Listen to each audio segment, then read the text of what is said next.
ಹರಿ ಓಂ. ನಮ್ಮ ದೇಶದಲ್ಲಿ ವರ್ಷ ಪೂರ್ತಿ ಒಂದಲ್ಲ ಒಂದು ಹಬ್ಬ ಹರಿದಿನಗಳೇ. ಶ್ರಾವಣ ಮಾಸ ಆರಂಭ ಆದಂತೂ ಹಬ್ಬಗಳ ಸಾಲು ಸಾಲು.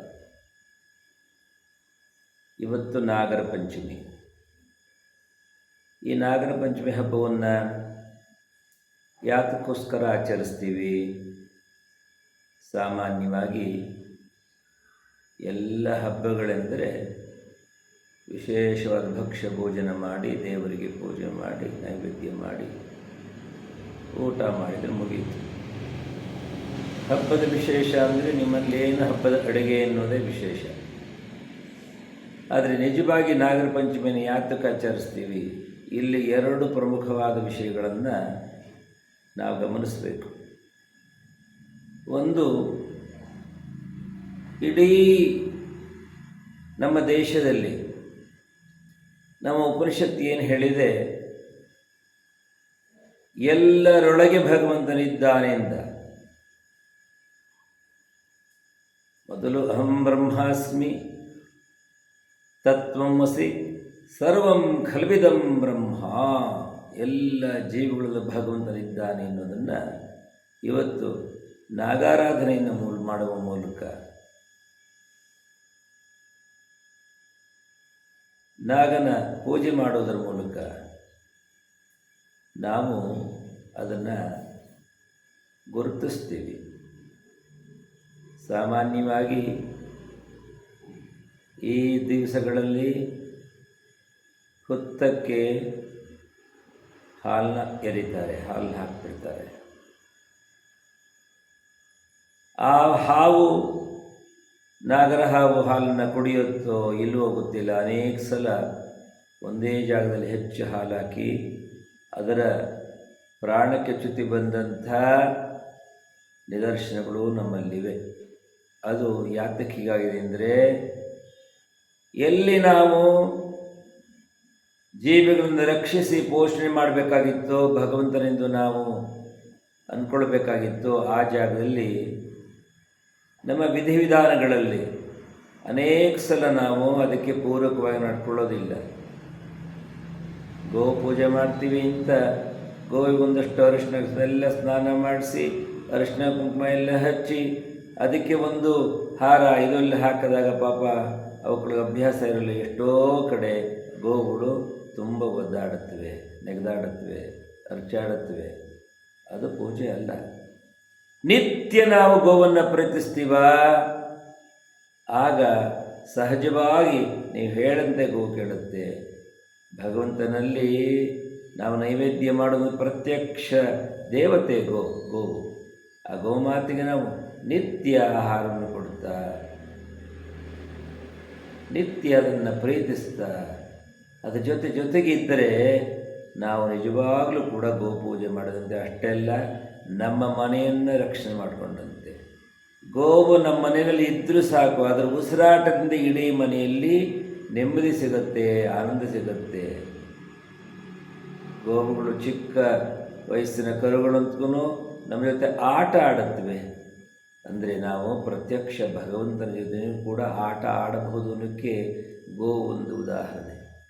ಹಾಗೆಯೇ ಇವತ್ತು ನಮ್ಮ ಬಾಂಧವ್ಯ ಹೇಗಿರಬೇಕು ಅನ್ನೋದನ್ನು ಈ ನಾಗರ ಪಂಚಮಿನಲ್ಲಿ ವಿಶೇಷವಾಗಿ ಹೇಳುತ್ತೆ. ಸೋದರ ಸೋದರಿಯರು, ಈ ದಿವಸ ನಿನ್ನ ಹೊಟ್ಟೆ ತಣ್ಣಗಿರಲಿ, ಬೆನ್ನು ತಣ್ಣಗಿರಲಿ ಅಂಥೇಳಿ ಹಾಲನ್ನು ಆ ಒಂದು ನಮ್ಮ ಶರೀರಕ್ಕೆ ನಮ್ಮ ಅಕ್ಕ ತಂಗಿಯರು ಅಣ್ಣ ತಮ್ಮಂದರಿಗೆ ತಾಗಿಸ್ತಾರೆ, ಅಣ್ಣ ತಮ್ಮಂದರು ಅಕ್ಕ ತಂಗಿಯರಿಗೆ ತಾಗಿಸ್ತಾರೆ. ಅಂದರೆ ಹಾಲಿನಂತೆ ನಿನ್ನ ಸಂಸಾರ ಇರಲಿ, ನಿಮ್ಮನೆ ಚೆನ್ನಾಗಿರಲಿ ಅಂಥೇಳಿ ಅಕ್ಕ ತಮ್ಮನಿಗೆ, ತಮ್ಮ ಅಕ್ಕನಿಗೆ ಶುಭ ಹಾರೈಸ್ತಾರೆ. ಆದರೆ ಇವೆಲ್ಲ ಏನಾಗಿದೆ ಇವಾಗ? ಇವೆಲ್ಲ ನಾಗರ ಪಂಚಮಿ ಬಂದ ದಿವಸ ಅಕ್ಕನಿಗೋ ಅಥವಾ ತಂಗಿ ಅಣ್ಣನಿಗೋ ನಮಸ್ಕಾರ ಮಾಡಿ ಮುಗಿಯುತ್ತಾ? ನಮ್ಮ ಬಾಂಧವ್ಯಗಳು 365 ದಿವಸಗಳು 24 ಗಂಟೆಗಳು ಕೂಡ ಅಕ್ಕ ತಂಗಿಯ ಅಣ್ಣ ತಮ್ಮಂದಿರ ಬಾಂಧವ್ಯ ಇರಬೇಕು. ಇದನ್ನು ನೆನಪು ಮಾಡೋಕ್ಕೋಸ್ಕರ ಈ ಹಬ್ಬಗಳಿರೋದು. ನಾವು ಯಜ್ಞವನ್ನು ಮಾಡುವಂಥ ನಾವೆಲ್ಲರೂ ಕೂಡ ನಮ್ಮ ಕುಟುಂಬಗಳಲ್ಲಿ ಒಂದು ಮಧುರ ಬಾಂಧವ್ಯವನ್ನು ತಂದುಕೊಂಡು ನಾವು ಸುಮ್ಮನೆ ಕಾಟಾಚಾರಕ್ಕೆ ಪೂಜೆ ಮಾಡೋ ಬದಲು ನಮ್ಮ ಸುತ್ತಮುತ್ತ ಇರುವಂಥ ಪ್ರಾಣಿ ಪಕ್ಷಿಗಳಿದೆ ಅದನ್ನು ಪ್ರೀತಿಸಿ ಅದನ್ನು ಪೋಷಣೆ ಮಾಡಿದರೆ ನಿಜವಾಗಲೂ ಕೂಡ ನಮ್ಮ ಧರ್ಮದ ರೀತಿ ನಾವು ನಡ್ಕೊಂಡಾಗುತ್ತೆ. ನಮಗದರಿಂದ ಭಗವಂತ ಒಳ್ಳೆಯದನ್ನು ಮಾಡ್ತಾನೆ. ಗಿಡವನ್ನು ಪೋಷಣೆ ಮಾಡಬೇಕು, ಮರವನ್ನು ಪೋಷಣೆ ಮಾಡಬೇಕು, ಪ್ರಾಣಿಗಳನ್ನು ಸಾಕಬೇಕು, ನೋಡ್ಕೊಳ್ಬೇಕು. ಹಾಗಾಗಿ ನಾವು ನಮ್ಮ ಸುತ್ತಮುತ್ತ ಇರುವಂಥ ಎಲ್ಲ ಪ್ರಾಣಿಗಳಿಗೂ ನಮ್ಮಷ್ಟೇ ಬದುಕಲು ಹಕ್ಕಿದೆ. ಅವುಗಳನ್ನು ನಾವು ಚೆನ್ನಾಗಿ ನೋಡಿಕೊಂಡಾಗ ಭಗವಂತನ ಸೇವೆ ಅದೇ ಆಗಿರುತ್ತೆ. ಅದರಿಂದ ನಾವು ಯಜ್ಞವನ್ನು ಮಾಡುವಂಥವರು ಇಡೀ ವಿಶ್ವವನ್ನು ಪ್ರೀತಿಸಬೇಕು, ಇಡೀ ಜಗತ್ತನ್ನು ಪ್ರೀತಿಸಬೇಕು, ಇಡೀ ಜೀವಿಯ ಯಾವ್ಯಾವ ಜೀವಿಗಳಿದೆ ಎಲ್ಲದನ್ನು ಪ್ರೀತಿಸಬೇಕು. ಹಾಗಾದ ಮಾತ್ರ ನಾವು ಭಗವಂತನ ಅರ್ಚನೆ ಮಾಡಿದಾಗುತ್ತೆ. ಹೊರತು ನಾವು ಗೌರಿ ಹಬ್ಬ ಬಂತು, ಮುಗಿದ ತಕ್ಷಣ ಗೌರಿ ಹಬ್ಬದಲ್ಲಿ ನಾವು ಏನೇನು ಮಾಡ್ತೀವಿ ಅಂತ ಸುಮ್ಮನೆ ಸ್ವಲ್ಪ ಯೋಚನೆ ಮಾಡಿದರೆ ಒಂದೊಂದು ಸಲ ಆಘಾತ ಆಗುತ್ತೆ. ಮರಗಳನ್ನು ಬೋಳಿಸಿಬಿಡ್ತಾರೆ ಆ ಪೂಜೆಗೋಸ್ಕರ. ನಾವು ಯಾವ ಮರಗಳನ್ನು ನಾವು ರಕ್ಷಣೆ ಮಾಡಬೇಕಾಗಿತ್ತು ಆ ಮರಗಳನ್ನು ಎಲ್ಲ ಕೊಯ್ದು ತಂದು ಮಾರ್ಕೆಟಲ್ಲಿ ಇಟ್ಟು ಮಾರ್ತಾರೆ. ಎಲ್ಲ ಪತ್ರೆಯ ಹೆಸರಲ್ಲಿ ಫಲ ಪುಷ್ಪ ಪತ್ರೆ ಅಂಥೇಳಿ ಎಲ್ಲ ಅದನ್ನು ಲೂಟಿ ಮಾಡಿಬಿಡ್ತಾರೆ. ಅದನ್ನು ಮಾಡಿ ನಾವು ಮಾಡುವಂಥ ದೇವ್ರ ಪೂಜೆ ಎಷ್ಟು ಸಾರ್ಥಕವಾಗುತ್ತೆ. ಪ್ರಕೃತಿಯನ್ನು ನಾಶ ಮಾಡಿ ನಾವು ಪೂಜೆ ಮಾಡುವಾಗಲೂ ಪ್ರಕೃತಿಗೆ ನಮಸ್ಕಾರ ಮಾಡಿ ನಿಮ್ಮ ಮನಸ್ಸಲ್ಲಿ ಭಗವಂತನಿಗೆ ಏನು ಪೂಜೆ ಮಾಡಬೇಕು ಹಾಗೆ ಮಾಡೋದು. ನಿತ್ಯ ಪೂಜೆ ಮಾಡುವಷ್ಟು ಮಾಡಿದರೂ ಪರವಾಗಿಲ್ಲ. ಆದರೆ ಅವತ್ತಿನ ದಿವಸ ನಾವು ಎಲ್ಲ ಗಿಡ ಮರ ಪತ್ರೆಗಳ ಹೆಸರಲ್ಲಿ ಎಲ್ಲ ಕೊಯ್ದು ಬಿಡ್ತಾರೆ. ಹೂವ ರಾಶಿ ಹಬ್ಬ ಮುಗಿದ ಒಂದು 2-3 ದಿವಸದಲ್ಲಿ ಇಡೀ ಊರಿನಲ್ಲಿ ಇಡೀ ನಗರದಲ್ಲಿ ಆ ಒಂದು ಪ್ರಸಾದ ನಾವೇನು ಪೂಜೆ ಮಾಡ್ತೀವಿ ದೊಡ್ಡ ಗೊಬ್ಬರದ ರಾಶಿ ಆಗುತ್ತೆ. ಯೋಚನೆ ಮಾಡಬೇಕು, ನಾವು ಹೇಗೆ ನಾವು ಪೂಜೆ ಮಾಡಬೇಕು, ಹೇಗೆ ಇರಬೇಕು. ಗಣಪತಿಯನ್ನು ಇಡ್ತೀವಿ, ಒಬ್ಬರಿಗಿಂತ ಒಬ್ಬರು ದೊಡ್ಡ ಗಣಪತಿ ಇಡಬೇಕು ಅಂತ ಹೇಳಿ ಕೊನೆಗೆ ಅದನ್ನೆಲ್ಲ ತೆಗೆದುಕೊಂಡು ಹೋಗಿ ನಾವು ದೇವಿಗೆರೆ ಇಲ್ಲ ಒಂದು ಕಡೆ ಬಿಡ್ತೀವಿ. ಇತ್ತೀಚೆಗಂತೂ ಅದನ್ನು ಬೇರೆ ಕಡೆ ಸಂಗ್ರಹ ಮಾಡ್ತಾರೆ. ಸಂಗ್ರಹ ಮಾಡಿದ್ಮೇಲೆ ಅವ್ರು ಎಲ್ಲಿ ಬಿಡ್ತಾರೆ ಅಂತ ನಿಮಗೆ ಗೊತ್ತಿಲ್ಲ. ಆದರೆ ನಾವು ಪೂಜೆ ಮಾಡುವಂಥ ಗಣಪತಿಗೆ ಈ ಕೆಮಿಕಲ್ ಹಾಕಿರುವಂಥ ಬಣ್ಣವನ್ನು ಹೊಡೆದಿದ್ದರೆ ನಾವು ಬಿಟ್ಟಂಥ ನೀರು ಕೂಡ ಏನಾಗುತ್ತೆ, ವಿಷ ಆಗುತ್ತೆ. ಅದರಿಂದ ನಾವು ಪ್ರಕೃತಿನ ಆರಾಧನೆ ಮಾಡಬೇಕು. ಗಣಪತಿಯನ್ನು ಇಡಬೇಕಾದ್ರೆ ಒಂದು ನಮ್ಮ ಪೂಜೆಗೆ ಅವಶ್ಯಕವಾದ ಒಂದು ಚಿಕ್ಕ ಗಣಪತಿಯನ್ನು ಬಣ್ಣ ಗಿಣ್ಣ ಇಲ್ಲದೇ ಇರುವಂಥದ್ದನ್ನು ತಂದು ಮಾಡಬಹುದು. ಅಥವಾ ನಾವೇನೇ ಕೂಡ ನಾವು ಸಗಣಿಯಲ್ಲಿ ಒಂದು ಗಣಪತಿಯನ್ನು ಮಾಡಿ ಕೂಡ ಪೂಜೆ ಮಾಡಬಹುದು. ಹೀಗೆ ಪ್ರಕೃತಿಯನ್ನು ನಾಶ ಮಾಡಿ ನಾವು ಯಾವ ಪೂಜೆ ಪುನಸ್ಕಾರ ಮಾಡಿದರೂ ಜಗತ್ತು ಸಹಿಸೋದಿಲ್ಲ. ಇವೆಲ್ಲ ನಮ್ಮ ಲಕ್ಸುರಿಗೋಸ್ಕರ ಇಡೀ ಪ್ರಪಂಚವನ್ನು ಭೂಮಂಡಲವನ್ನು ನಾಶ ಮಾಡ್ತಾ ಬಂದಿರೋದ್ರ ಪರಿಣಾಮವಾಗಿ ವೈನಾಡಲ್ಲಿ ಏನೇನು ಆಗ್ತಾಯಿದೆ ಅಂತ ಎಲ್ಲ ಗಮನಿಸಬೇಕು. ಇಡೀ ಪ್ರಪಂಚ ನಾಶ ಆಗ್ತಾಯಿದೆ. ಪ್ರಪಂಚದಲ್ಲಿ ಪ್ರವಾಹ ಬಂದು ಕೊಚ್ಚಿಕೊಂಡು ಹೋಗ್ತಾ ಇದೆ, ಭೂಕುಸಿತಗಳಾಗ್ತಾಯಿದೆ.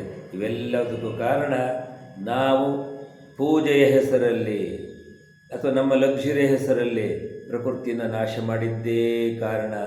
ಇವಾಗಲಾದರೂ ನಾವು ಅರ್ಥ ಮಾಡಿಕೊಳ್ಬೇಕು, ಪ್ರಕೃತಿಗೆ ಪೂರಕವಾಗಿ ನಮ್ಮ ಪೂಜೆ ಪುರಸ್ಕಾರಗಳು, ನಮ್ಮ ವ್ಯವಹಾರಗಳು, ನಮ್ಮ ಜೀವನ ನಡೀಬೇಕು. ಇದನ್ನು ಇವತ್ತು ನಾಗರ ಪಂಚಮಿ ದಿವಸ ನಾವೆಲ್ಲರೂ ಸಂಕಲ್ಪ ಮಾಡೋಣ. ಗೋವನ್ನು ಹಿಂಸಿಸುವುದು ಪೂಜೆಯಲ್ಲ, ಗೋವನ್ನು ಪ್ರೀತಿಸುವುದು ಪೂಜೆ.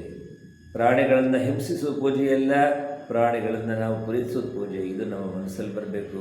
ಪ್ರಕೃತಿನಲ್ಲೂ ಅಷ್ಟೇ ನಾವು ಲೂಟಿ ಮಾಡಬಾರ್ದು. ಎಲ್ಲದನ್ನು ಯಾವುದೇ ತೋಟದಲ್ಲಿ ಇವತ್ತು ಒಳ್ಳೆ ಹೂವು ಎಲ್ಲ ಅರಳಿರುತ್ತೆ, ಹಬ್ಬದ ಮಾನಸ ಎಲ್ಲ ಓಡಿಸ್ಬಿಟ್ಟಿರ್ತೀವಿ. ಹಾಗಾಗಬಾರ್ದು. ಹೂವನ್ನು ಜಾಸ್ತಿ ಕೊಯ್ದರೂ ಕೂಡ ಆ ಗಿಡಕ್ಕೆ ನೋವಾಗುತ್ತೆ. ಅದರಿಂದ ನಾವೆಲ್ಲ ದುರುಪಯೋಗ ಪಡಿಸ್ಕೊಳ್ತಾ ಇದ್ದೀವಿ. ಶಾಸ್ತ್ರಕ್ಕೆ ಏನೋ ಸಂಕೇತವಾಗಿ ಒಂದು ಹೂವು ಇಡೋದು, 2 ಹೂವು ಇಡೋದು ಮಾಡೋದು ಬಿಟ್ಟು ನಾವಿಡೀ ಸಹಸ್ರಾರ್ಚನೆ ಹೆಸರಲ್ಲಿ ಸಾವಿರಾರು ಥರದ ಹೂವುಗಳನ್ನು ಪೂಜೆ ಮಾಡಿ ನಾವು ಒಂದು ರೀತಿ ಪ್ರಕೃತಿಗೆ ದ್ರೋಹ ಮಾಡ್ತಾಯಿದ್ದೀವಿ. ದ್ರೋಹ ಮಾಡಿದ್ರೆ ಪ್ರಕೃತಿನ ಆರಾಧನೆ ಮಾಡುವಂಥ ಪೂಜೆ ನಮ್ಮದಾಗಲಿ. ನಮ್ಮ ಋಷಿಮುನಿಗಳೆಲ್ಲ ಹೇಳಿರೋದು ಪ್ರಕೃತಿಯನ್ನು ಆರಾಧನೆ ಮಾಡಿ ಅಂತ. ಋಷಿಮುನಿಗಳು ಕೂಡ ಕಾಡಿನಲ್ಲಿ ಯಜ್ಞವನ್ನು ಮಾಡಬೇಕಾದ್ರೆ ಆ ಋಷಿಯ ಶಿಷ್ಯರುಗಳು ಇಡೀ ಕಾಡಲ್ಲಿ ಹೋಗಿ ಅಲ್ಲಿ ಬಿದ್ದಿರುವಂಥ ಒಣಗಿರೋ ಕಡ್ಡಿಗಳಂತಂದು ಯಜ್ಞ ಮಾಡ್ತಾಯಿದ್ರು, ಹೊರತು ಮರಗಳನ್ನು ಬೋಳಿಸ್ತಿರಲಿಲ್ಲ, ಮರಗಳನ್ನು ಕಡಿತಿರಲಿಲ್ಲ. ಇವತ್ತು ನೀವು ಯಾವುದೇ ಒಂದು ಅಂಗಡಿಗೆ ಹೋಗಿ, ಪಂಸಾರೆ ಅಂಗಡಿಗೆ ಹೋಗಿ ಅಲ್ಲಿ ನೀವು ಹೋಮದ ಸಮಿತಿಗಳನ್ನು ತರಬೇಕು ಅಂತ ಹೇಳಿದರೆ ಅರಳಿ ಮರವನ್ನು, ಬೇರೆ ಯಾವ್ಯಾವ ಸಮಿತಿ ಬೇಕೋ ಎಲ್ಲದನ್ನು ಕೂಡ ಹಸಿದಲ್ಲಿ ಕಟ್ ಮಾಡಿ ಮರವನ್ನು ನಾಶ ಮಾಡಿ ಅದನ್ನು ಒಣಗಿಸಿ ಕೊಡ್ತಾರೆ, ಅದರಲ್ಲಿ ಯಜ್ಞವನ್ನು ಮಾಡ್ತಾರೆ. ಯೋಜನೆ ಏನು? ಅದಕ್ಕೋಸ್ಕರ ನಾವು ಯಜ್ಞವನ್ನು ಮಾಡಬೇಕಾದ್ರೆ ಗೋಮಯ ಸಮಿಧ, ನಾವು ಹಸುವಿನ ಬೆರಳಿಯಿಂದ ಮಾಡಿದಂಥದ್ದು. ಅದು ಏನು ಹಸುವಿನ ಸಗಣಿ ಏನಿದೆ ಅದು ಎಷ್ಟು ಯೋಗ್ಯವಾಗಿರೋದು, ಯಾವುದಕ್ಕೂ ನೋವು ಮಾಡಿದ್ರೆ ನಾವು ಉಪಯೋಗಿಸ್ತಾ ಇದ್ದೀವಿ. ಹಾಗೆಯೇ ಅಲ್ಲಿ ಉಪಯೋಗಿಸ್ತಿರುವಂತಹ ದ್ರವ್ಯಗಳು, ವನಸ್ಪತಿಗಳು ಮತ್ತು ಎಲ್ಲ ಔಷಧಿ ಗುಣ ಇರುವಂಥ ಚಕ್ಕೆಗಳು ಅಥವಾ ಒಣಗಿದ ಕಡ್ಡಿಗಳ ಪುಡಿಗಳು, ಈ ರೀತಿ ನಾವು ಔಷಧೀಯ ವಸ್ತುಗಳನ್ನೆಲ್ಲ ಉಪಯೋಗಿಸ್ತಾ ಇದ್ದೀವಿ. ಇದರಿಂದ ಪ್ರಕೃತಿ ಹಾನಿಯಾಗೋ ಬದಲು ಪ್ರಕೃತಿಗೆ ಪೂರಕವಾಗಿ ನಾವು ಮಾಡುವಂಥ ಯಜ್ಞದಿಂದ ನಾವಷ್ಟೇ ನೆಮ್ಮದಿಯಾಗಿರೋದಲ್ಲ, ಪ್ರಕೃತಿನೂ ಕೂಡ ನಮ್ಮಂತೆ ಅದು ಕೂಡ ಚೆನ್ನಾಗಿರುತ್ತೆ. ಪ್ರಕೃತಿ ಚೆನ್ನಾಗಿದ್ದರೆ ನಾವು ಚೆನ್ನಾಗಿರ್ತೀವಿ. ಹೀಗೆ ಪ್ರಕೃತಿಯನ್ನು ರಕ್ಷಿಸಿಕೊಂಡು ನಾವು ಈ ಒಂದು ದಿವಸ ಮನಸ್ಸಲ್ಲಿ ಸಂಕಲ್ಪ ಮಾಡೋಣ, ಯಾವ ಜೀವಿಗೆ ವಿರುದ್ಧವಾಗಿ, ಯಾವ ಪ್ರಕೃತಿಗೆ ವಿರುದ್ಧವಾಗಿ ನಮ್ಮ ಯಾವ ಚಟುವಟಿಕೆಯನ್ನು ಮಾಡೋದಿಲ್ಲ ಅನ್ನೋದನ್ನು ನಮ್ಮ ಮನಸ್ಸಲ್ಲಿ ಸಂಕಲ್ಪ ಮಾಡಿದರೆ, ಹಾಗೆಯೇ ಕುಟುಂಬಸ್ಥರಲ್ಲಿ, ಮನೆಯಲ್ಲಿ ಅಣ್ಣ ತಮ್ಮ ಅಕ್ಕ ತಂಗಿಯರು ಪರಸ್ಪರ ಸ್ನೇಹ ಭಾವದಿಂದ ಮಧುರ ಜೀವನವನ್ನು ನಡೆಸಬೇಕು ಅನ್ನೋದನ್ನು ಸಂಕಲ್ಪ ಮಾಡಿ, ನಾವು ಯಾರಾದರೂ ನಮ್ಮ ಅಕ್ಕ ತಂಗಿಯರ ಜೊತೆ, ಅಣ್ಣ ತಮ್ಮಂದಿರ ಜೊತೆ ಏನಾದರೂ ಮನಸ್ತಾಪ ಮಾಡ್ಕೊಂಡಿದ್ರೆ ಇವತ್ತು ಅದನ್ನು ಮರೆತು ಅವ್ರ ಮನೆಗೆ ಹೋಗಿ ಒಂದು ಲೋಟ ಹಾಲು ಕುಡಿದು ಅವ್ರಿಗೆ ದೊಡ್ಡವರಾಗಿದ್ದರೆ ನಮಸ್ಕಾರ ಮಾಡಿ, ಚಿಕ್ಕವರಾಗಿದ್ದರೆ ಅವ್ರಿಗೆ ಆಶೀರ್ವಾದ ಮಾಡಿ ಬರುವಂಥ ಕೆಲಸವನ್ನು ಮಾಡೋಣ. ಎಲ್ಲರಿಗೂ ಒಳ್ಳೆಯದಾಗಲಿ.